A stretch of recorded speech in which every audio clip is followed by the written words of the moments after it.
Hi guys, it's me, and I know I've said it so many times. I'll be back. Honestly, I feel like the Arnold Schwarzenegger of the art world, except I never really am back, just always promising to be. But this time feels different. I've been trying to come back, not just online, but back to real life. And to do that, I had to break first. Like, really break. I've been on antidepressants and calming pills for a long time because of major depression, and I think work and the whole toxic environment pushed me over the edge. But honestly, I am over that part now, and I don't even want to go into details anymore. I just don't care. But to be honest, it was the last straw, and since then, I've been trying to collect myself. The other day, I broke a jar of white asparagus while trying to grab some croissants from the pantry, and it exploded into shards on the kitchen floor. And I carefully picked every little piece of the jar so no one would get hurt. I realized that's exactly what I've been doing with myself. Piece by piece, I've been putting myself back together. I've been in therapy, I've been reading psychology books, doing exercises. I'm learning how my mind works and not just what's broken, but what's actually good. Because for the first time, I've started to really like myself. There was a time not long ago where I truly hated me, who I was. If you've ever been touched by depression, you know that feeling, that dark place where you think maybe everyone would be better off if you simply didn't exist. Well, that was my rock bottom. But I'm finally out of that stage. I've stopped having panic attacks, which is like, yay, woohoo. I feel like I'm finally on the spiral upwards, and I can feel the ground under my feet again. And it's not ice or mud or quicksand. I'm not drowning anymore. There's still a lot to do. I want to wean off antidepressants, and fibromyalgia is still part of the picture, but I'm starting to understand how my emotional pain is tied to this physical one, and that's huge. On a brighter note, I've started drawing again every day. I've allowed myself to pursue what I've always wanted, to be a children's illustrator, to drawing how I want. Right now, I'm just drawing the way I can, learning, exploring, and fighting that perfectionism and procrastination that always creep in. But now I have a huge weapon against those things because now I'm starting to finally understand where they come from and where it stems from. I haven't touched my pastels in so many months. I love them, just the feel of them, the look of them, but something's still blocking me. They're there on my living room table, just waiting for me to start. So I've made a promise to myself. I'll come back to them when I feel ready. Right now, I'm drawing on my iPad, and I'm investing in learning. I'm following amazing illustrators like Kate Ellerin, Isabella Agosti, and Beatrice Blue. And even though I'm still not happy with my drawings, I erase more than I post. I'm slowly learning to give myself grace. I've also been rethinking my content. I see people subscribing to my Patreon, like following me on Patreon, just to follow along, and I want to say I'm considering making all my videos publicly available there. I know I used to focus on pastel tutorials, and maybe some people will hit that unsubscribe button like instantly as soon as they hear this. But that's okay. I am completely okay with that. Because now I want to focus on the stories I've been carrying around for so long. I have 4 children's books written that I want to bring to life. And I'm not promising a perfect comeback. I'm still the Arnold of comebacks. Oh, the irony. Remember? And maybe you'll see and voiced videos or even live sessions while I draw. So I was thinking of doing those on YouTube and then just putting them on Patreon, so it's more like a safer place. And I'd love for you to join me to chat, to draw together. That would be nice.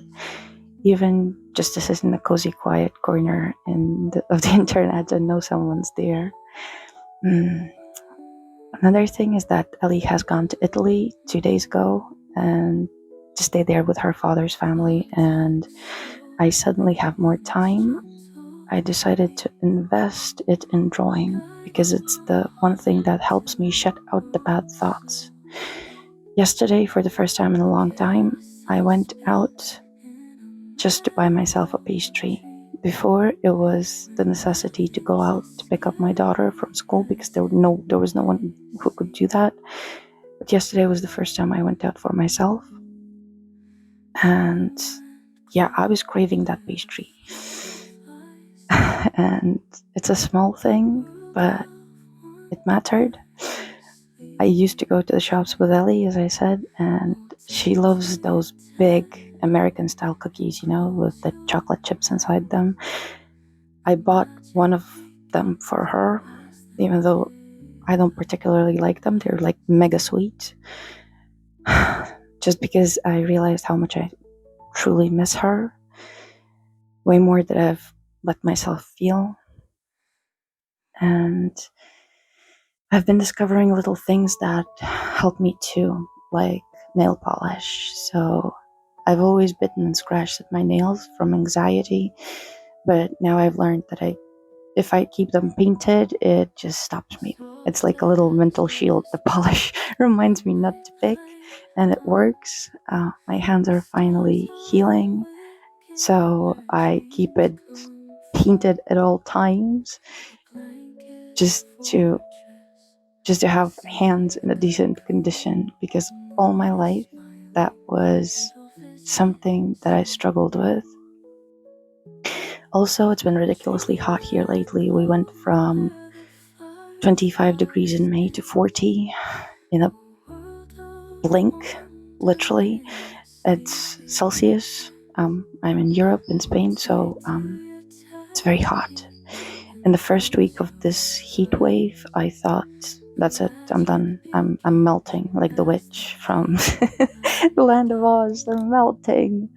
And I'm happy that I'm adapting slowly. I bought a little table to draw inside with the air conditioning on, and today I will be using it for the first time because it arrived. Yay. But I usually wake up early in the mornings, around 6ish, and I draw on the balcony while it's still kind of cool. And there is where I made myself a little green oasis with flowers. It's my quiet, peaceful place, but the flowers, something tells me that there is a local Chernobyl somewhere here, because flowers growing in this heat, it's ridiculous, but I'm really glad that they do. So I have my little quiet corner all for myself. And then, on a bad note and on a good note, so let's start with the bad. I was out with Ellie, and there was this older Spanish lady who just wanted to pick a fight. We went to a shop to buy stuff like for home before, like after school, because there was literally no food in the house. Because Jesus is working 2 jobs at the moment, and I feel really, really conscious about that. But yeah, so this older, sorry, I'm recording this live. So anyway, this older lady, she started telling off my kid, and there was also my neighbor with her kid, and we were like shopping in the same shop, and they started playing with those, swimming pool styrofoam tubes, and we immediately told them to stop. But even though they stopped, the old lady, she just wanted to pick a fight, and she continued like telling off our kids, she followed us out of the shop and told me, like when I actually like told her to stop talking to us politely, and it just I become this mama bear when it comes to my kid, like overprotective. And she basically pressed my trigger button. She looked at me and she told me, "You go back to your country." And I think she sent me to Romania or Ukraine. Like, I don't know. I don't care even. But that's like a mega deep trigger for me. I'm from Latvia and I am ethnically Russian. So I am actually a mix, mostly like Russian, like Russian speaking, definitely. But I have Polish roots, I have Chuvash roots, and it's like a mix. And if you would see my mom's family, you would never say that they come from, like that they come from maybe from the um, Middle East more. But anyway, um, my whole life I've been told to go back to where I came from by everyone, and it was kind of a huge bullying thing for me since I was little because I went to a Latvian school and I lived through the 90s there. The problem was that I couldn't understand why I was constantly treated that way and why I was being sent somewhere back where I didn't even know where is the back because I don't have another country to go back to. So it reminds me a lot of Heinlein and The Stranger from a Strange Land. It's like I have no roots. That's how it feels. But this was the first time where I actually didn't swallow it. For all my life, I've been just dealing with it quietly inside of me, crying at home when I was being bullied and when people were being rude to me. But this time I stood up for myself, for my daughter. First, I told the lady to kind of go jump off a cliff politely, but then she started screaming, and I can scream loud too. And maybe I did tell her some things that are not necessarily nice, but she definitely deserved it. Like all my life, I was told that you should respect elderly people, and all my life I followed that commitment. But this lady, she was just looking for it. And in the end, I started talking to her in English and in Italian, and because she couldn't shut up. And in the end, she screamed at me through the parking lot of the supermarket that I'm a terrorist. And I might have told her that now I know the plate number of her car and I'm going to come to her house and commit acts of terror in her house. So it's a ridiculous situation. It's dumb to argue with stupid people because they don't understand like any logic. But it was the first time where I actually stood up for my daughter and for myself, and when I didn't just quietly swallow the fact that I was being insulted. So yeah, but now I wanted to share another thing with you about something beautiful. Ellie and we were walking the dog the same day that she had to go to Italy in the morning, and she found a bird and she's like, "Mom, come look, there's a bird that can't fly." And I'm like, "Oh my god, no, please no, I can't, no more responsibilities, please no." And basically it was a big chicken-shaped pigeon, because there's this kind of pigeon here in Spain that is larger than the normal pigeon. It looks like a chubby version of a pigeon, and it has these spots on the, like white spots on the neck. And it was obviously a baby who still couldn't fly. And of course, it was in a park which is used to feed stray cats. And there are people who let their dogs off leads in that park. So basically, that baby didn't stand a chance. So guess what? Of course, I brought it home with me. Mononucleosis, hello? I know, but I couldn't leave it there. I couldn't. And I am sure that the bird wouldn't have lasted an hour there. So I called the rescue number, but as this is an unprotected species, because once I found the baby bird that was actually from the protected redbuck species, and they came and picked it up, so they explained to me what to do, but as I have birds, I know how to care for them. And this one, thankfully, was eating on its own, so I put it in a box and cleaned, like changed the napkins and stuff, and just gave it water and lots of food for about 3 days now.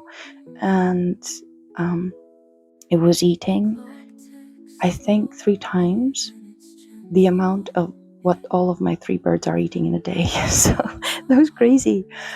But I am so glad that it was a very feisty little guy, and I didn't touch him much. I just was like trying to get him to drink with the water dropper, I think you called him. So today in the morning I saw that it's trying to fly, and something told me that it's ready. So I covered the box and we went back with the dog to the same park where I took it from. It's literally like outside my house. 1 minute and you're in that park. And I put the box in a higher place where the cats would not hopefully get it. And to my huge amazement, I saw the bird when I like moved away a bit. I saw the bird fly away. I saw it fly, like truly fly. It flew up onto a ledge of a window of a house, and then it flew more. And that was an amazing sight. So those 3 days were all that the little dude needed. He just needed time. And I was sure that Jesus would screw my head off like a bottle cap when he saw the bird, but he actually let me keep it and he gave me a week. But um, I'm really glad that I was able to witness something so beautiful, and that the little guy had a chance, and now it's totally up to him. So yeah, that felt amazing.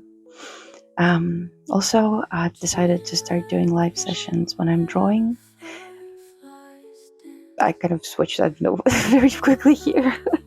So I'm sorry, my mind is a bit like melting from the heat. But as I mentioned before about the drawing, just to go back to drawing, I decided to do live streams while I'm drawing on YouTube. So for now and later, I will move them to Patreon, so you can watch them for free there as well. But the lives are going to be on YouTube, so it's easier, so it's less complicated to stream or stuff. And I really like, even though I really need the money right now, especially for therapy, I really am terrified to count how much I've spent on that. But I mostly just want to create a little safe place, a circle of people who get it, and not only for myself, but also for you guys. So it's like a little safe place when it's stormy outside where you can feel cozy. I usually calm down in bookshops. So I want to create this kind of a bookshop, quiet bookshop, where you can chill and relax. So if you'd like to be a part of that, you can simply follow me on Patreon also, because I will be putting all the videos that I record on YouTube. I will be putting them there, but there's no pressure. You just need to follow, no pledging, no nothing. They're going to be totally free for now, because it's not the point now. And if you do catch me on the live session on YouTube, come say hi. That would be amazing. And if you'd like to draw with me or talk, that would be amazing too. So let's be artisty. Artisty, is that a word? I don't know, but like, let's make art together. Even though if it's messy, imperfect, still trying, but still there. I think, yeah, I think this is gonna help me also finish those pieces that I try to draw and I never finish. So, yeah, I think I will end this podcast episode here. I hope it wasn't too long for you guys, and I hope that I will see you on the lives. And yeah, just wishing you a nice week. And I will be definitely making the podcasts more often because it helps me like put my mind a bit, like collect my thoughts together. And it's a bit egoistic here, yeah, like just to bring the thoughts that I have together. And if you find it useful or interesting, then that's great. So yeah, thank you guys for listening, and I will see you soon. Bye.